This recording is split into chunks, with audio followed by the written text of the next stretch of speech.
This is an email that I received on November the 24th, 2013. Hi, Brent and Becky. Thinking of you guys at holiday time. Long overdue for a Denver visit. Maybe early next year. Hope this year was a good one for you. Look forward to catching up soon. I'm off to Seattle for Thanksgiving with sister and family. We lost my nephew to cancer this year, so it will be a melancholy event. A quick trip to LA for business and friends pre-Christmas, then off to Chicago for New Year's and with Barbara, my ex. We have reconnected. See you again soon, maybe. Utah, John Darin. He spells Utah Y-E-W-T-A-W.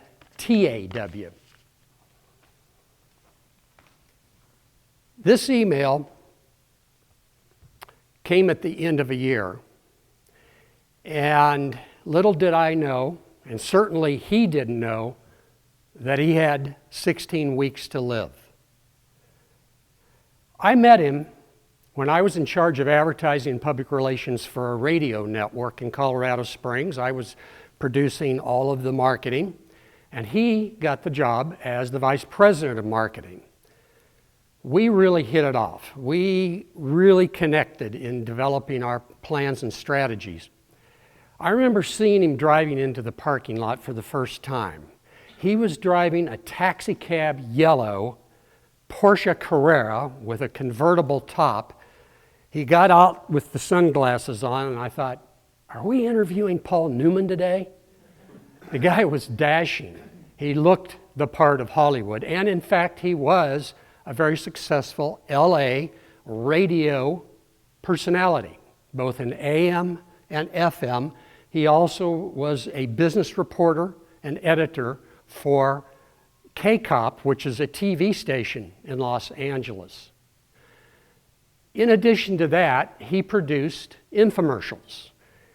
You probably saw him if you watched infomercials in the 90s and the early decade of the 2000s. He was the guy that brought us Ginsu knives. He had an infomercial show that brought all kinds of gadgets and people on to sell. He sold gold coins and did infomercials for AARP. When he wasn't doing that, he was very busy being an actor and being a personality. After many years doing this, he moved to Salt Lake and then eventually to Park City. That's when he put on the cowboy boots and developed the persona of a cowboy. He still was an entrepreneur. He did work for PBS. He did bit parts for movies being produced at Sundance. He was out there wherever he was. And then he was also an entrepreneur in the sense that he got behind a project to sell non-GMO soybeans from Brazil, gold coins, pre-cremation arrangement services, and on and on and on. I didn't hear from him throughout 2014. Around Christmas time, I started wondering, what happened to him? What happened to JD? Because I didn't get his Christmas card, and he always sent Christmas cards every year, handwritten, which was really kind of a refreshing moment, considering that most people don't anymore. So in January, I was walking around the lake near our home with my wife, Becky, and I just said, I got to call him. So I grabbed my cell phone, punched in the number, disconnected. That was to his home office. I did it again to his cell phone, disconnected. I sent him an email. It bounced. We sped walked home and got on the internet, Becky at one computer, me at another, and we did Google queries. It took about 15 minutes, and then Becky got the Google query we never wanted to see. Another Hollywood and LA celebrity by the name of Dick Heatherton had written a lamentation in his blog and basically identified the fact that JD had died. The backstory was that he did indeed have his trips during December of 2013.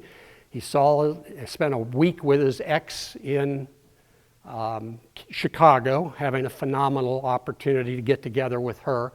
But he had back pain, and he went to the doctor shortly after in January, and it was the worst diagnosis you can imagine: pancreatic cancer. So from diagnosis to death on March 9th, 2014, he had that 16 weeks, or he had less than that.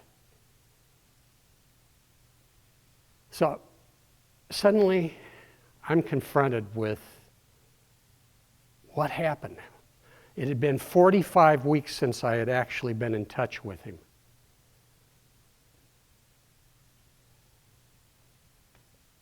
We learn from our sorrows.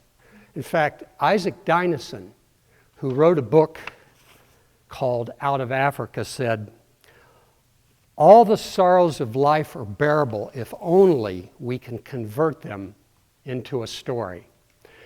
So this is my story about JD.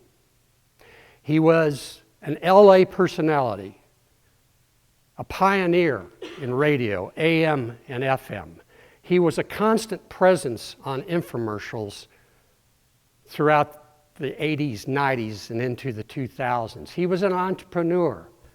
He was willing to write a book about Rossville and all kinds of activities all the time. He was always busy.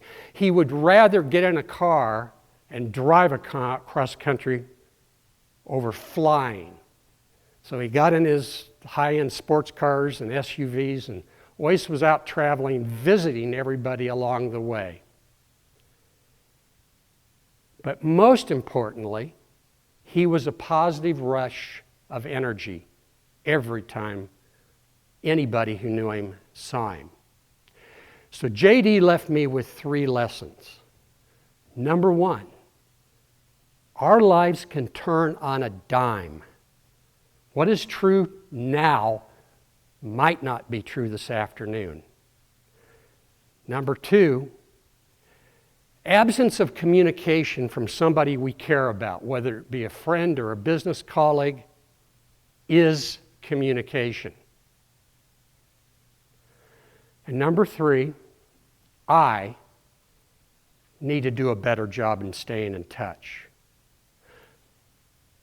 So let me leave you with one question you can ask yourself. Who should you email, text, call, or even go see soon?